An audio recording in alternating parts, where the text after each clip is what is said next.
So Erika, it's so nice to have you on the show. But I feel, and you've shared so many amazing things. But I feel like I want you to work just a little bit harder for our listeners and answer a question which has been sent in, which I think you'd be perfect for. Would you do that?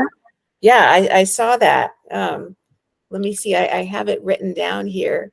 Yeah, I'll read it to you. Yeah, I was just going to say, if you want to read it, it's not ranked in front of people. So the question is, I have loads of nieces and nephews. I want to support and encourage them and be helpful as they grow up. What are ways to be an encouraging presence in a young kid's life when you're not the parent or another authority figure? Their parents love them, but I often see them parenting from beliefs like sin nature or parenting theories that grind the gears of the relationship. I especially have one kiddo in my life who's been taught he's the problem kid, and I often see him second guessing himself. I want to encourage him without undermining his parents. What comes to mind for you there, Erika? First of all, I love the question, and I love the fact that the idea of being in service and also being respectful of the parents, the other parents that have really different thought systems that you could be judgy about, you could feel, you could get weird about it. And I think it's important to not do that. Even if it seems really valid. I think that's kind of my favorite part of this question. I think that, and I think this person gets that already. I think there's a few things really in terms of how do I support anybody, even if you work with teenagers or kids, or you're a niece or a nephew, or you're a parent that doesn't see them that often, or but frankly, this applies to parents that do see their kids all the time too. In my mind, there's sort of 4 things that I think parents or people can do to be in service to young people that I think can get lost in the weeds. And I'll just list them briefly and then I'll talk about each one. One of them is just showing up and spending time with them. The next one is enjoy them. The next one is to listen and be responsive. And the last one is to take occasional opportunities to point out how they get lost and how they find their way, and how everybody does that. So I'll kind of go through, just say a few things about each of them.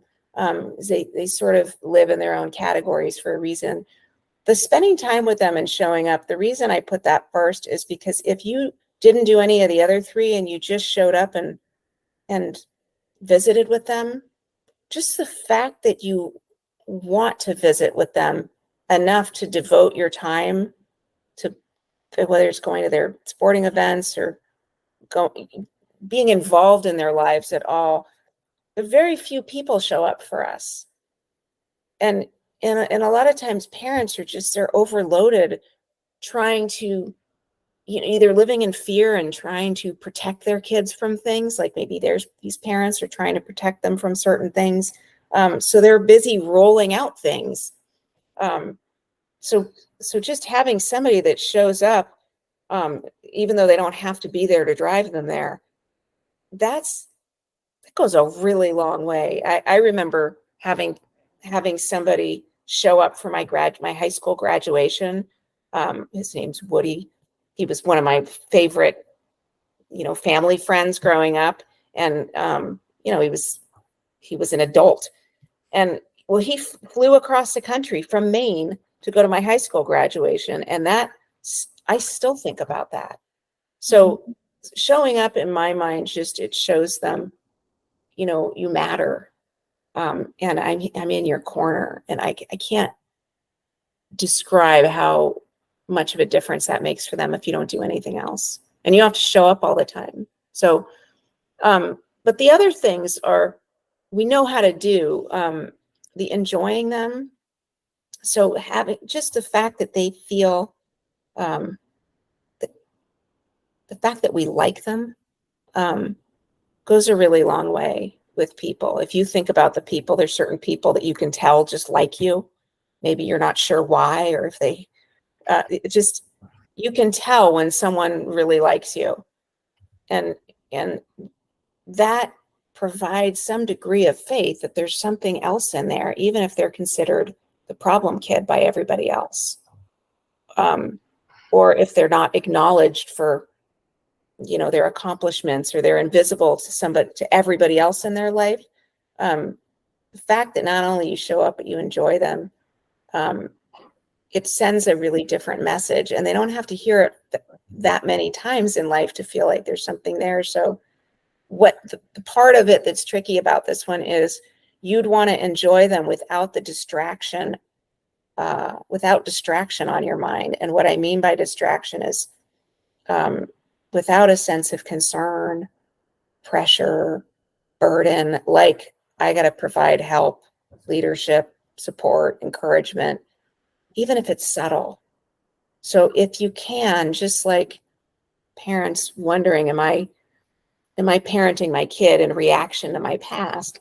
You want to ask yourself, am I enjoying them 100%, or am I enjoying them plus a little side of tension and insecurity that I also sort of need to be a pivotal role? If you can just enjoy them as if they were, somebody else's kid that you don't know, you just sat next to them on an airplane. That's what we like. Adults, that's what we want. So if we're going through something, or we're not getting along with everybody else, if somebody wanted to come hang out with us, just wanted to enjoy our company, nothing fills the tank faster. And then the other two things are kind of related to that is, if you just listen while you're enjoying their company, listen to them and just be responsive. You don't have to give them answers or fix them or help them. Just listen to them. So if everybody's treating them bad, they're getting bullied, or they think they're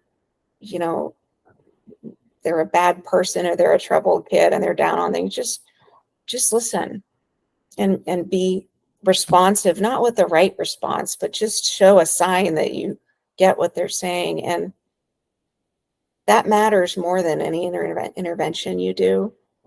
I think the last one sort of is a piggyback on that.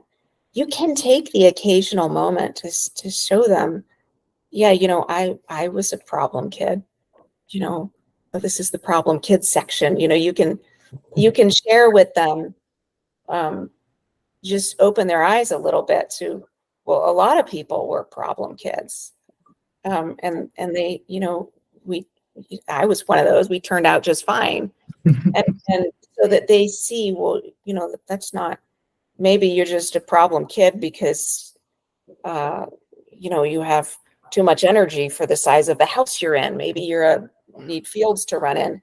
So you can kind of explain what they're going through, in ways that normalizes it, so that they don't, where you don't feel bad about it. That will rub off on them. And also sharing how, we work those things out with life. I was a problem kid, or, I did bad things, and then, everybody in my church judged me or was mad at me, or I was afraid I was going to get in trouble. You can neutralize those things and show them how you found your way through that, or point out how they find their way through things. If you're listening and you're watching them, you'll be able to use examples of how they've figured things out with their friends last time. They'll figure it out, or they made friends with kids last year. They'll do it again this year. So it really, the bigger point is that you don't have to do what I do. Frankly, these are the things that I do. I have a set amount of time, but what I cram as much of those things into my time with them.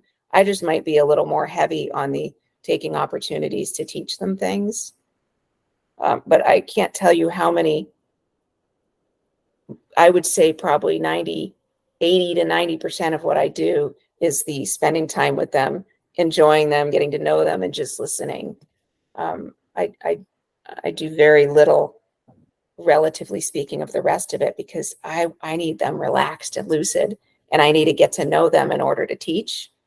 But it does so much for them, just even though I'm getting paid, for them to have somebody that's interested in what they have to say and how they see the world without judging them or trying to change how they feel. Oh, that was so lovely. Thank you for such a thoughtful answer. That was that was really lovely. I'm thinking already of a few humans that I would love to not apply this to, but bear in mind the points that you made while the next time that I'm hanging out with them. And some of them are not little people. Some of them are actually, one of them is actually my dad. Well, I was going to say it's surprisingly hard to do when they get older.